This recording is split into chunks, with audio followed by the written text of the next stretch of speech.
സർക്കാർ സേവനങ്ങൾക്ക് ആധാർ കാർഡ് നിർബന്ധമാക്കാനുള്ള തീരുമാനവുമായി മുന്നോട്ടു പോകാൻ കേന്ദ്ര സർക്കാരിന്റെ തീരുമാനം.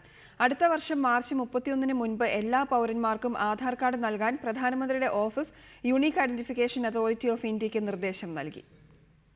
UPA സർക്കാർ കൊണ്ടുവന്ന ആധാർ പദ്ധതിയോട് ആദ്യഘട്ടത്തിൽ BJPക്ക് യോജിപ്പില്ലായിരുന്നു. എന്നാൽ അധികാരത്തിലെത്തിയതോടെ നിലപാട് മാറ്റിയ BJP ആധാർ പദ്ധതി വേഗത്തിൽ നടപ്പാക്കുമെന്നും വ്യക്തമാക്കിയിരുന്നു.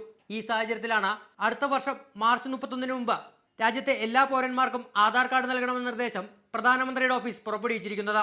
എത്രയും പെട്ടെന്ന് ഇതുമായി ബന്ധപ്പെട്ട നടപടികൾ പൂർത്തിയാക്കണമെന്നും യൂണിക് ഐഡന്റിഫിക്കേഷൻ അതോറിറ്റി ഓഫ് ഇന്ത്യക്ക് നൽകിയ നിർദ്ദേശത്തിൽ പ്രധാനമന്ത്രിയുടെ ഓഫീസ് വ്യക്തമാക്കുന്നു. രാജ്യത്ത് ഇതുവരെ 70 കോടിയോളം പേർക്ക് ആധാർ കാർഡുകൾ നൽകിയതായാണ് കണക്കുകൾ. കേരളം ഉൾപ്പെടെയുള്ള 4 സംസ്ഥാനങ്ങളിൽ മാത്രമാണ് 90% പേർക്ക് ആധാർ കാർഡുകൾ നൽകിയിട്ടുള്ളത്. ചില സംസ്ഥാനങ്ങളിലാകട്ടെ 60% പേർക്ക് പോലും ആധാർ കാർഡ് നൽകാൻ ആയിട്ടില്ല. ഈ സാഹചര്യത്തിൽ പ്രധാനമന്ത്രിയുടെ ഓഫീസിന്റെ പുതിയ നിർദ്ദേശം നടപ്പിലാക്കാനാകുമെന്ന ആശങ്കയിലാണ് യൂണിക് ഐഡന്റിഫിക്കേഷൻ അതോറിറ്റി ഓഫ് ഇന്ത്യയിലെ ഉദ്യോഗസ്ഥർ. പാചകവാത സബ്സിഡിക്ക് ഉൾപ്പെടെ ആധാർ കാർഡുകൾ നിർബന്ധമാക്കുമെന്നും കേന്ദ്ര സർക്കാർ വ്യക്തമാക്കിയിട്ടുണ്ട്. നേരത്തെ ആധാർ കാർഡുകളുടെ ആധികാരികതയിൽ കേന്ദ്ര ആഭ്യന്തര മന്ത്രാലയം തന്നെ സംശയം പ്രകടിപ്പിച്ചിരുന്നുവെങ്കിലും പദ്ധതി വേഗത്തിൽ പൂർത്തിയാക്കാൻ തന്നെയാണ് നരേന്ദ്രമോദി സർക്കാരിന്റെ തീരുമാനം. കേന്ദ്ര ആഭ്യന്തര മന്ത്രാലയത്തിന് കീഴിലുള്ള നാഷണൽ പോപ്പുലേഷൻ രജിസ്ട്രേഷൻ പൂർത്തിയാക്കുന്നതിനും ഈ സാമ്പത്തിക വർഷത്തിന്റെ അവസാനം വരെ പ്രധാനമന്ത്രിയുടെ ഓഫീസ് സമയം അനുവദിച്ചിട്ടുണ്ട്. റിപ്പോർട്ടർ, ദില്ലി.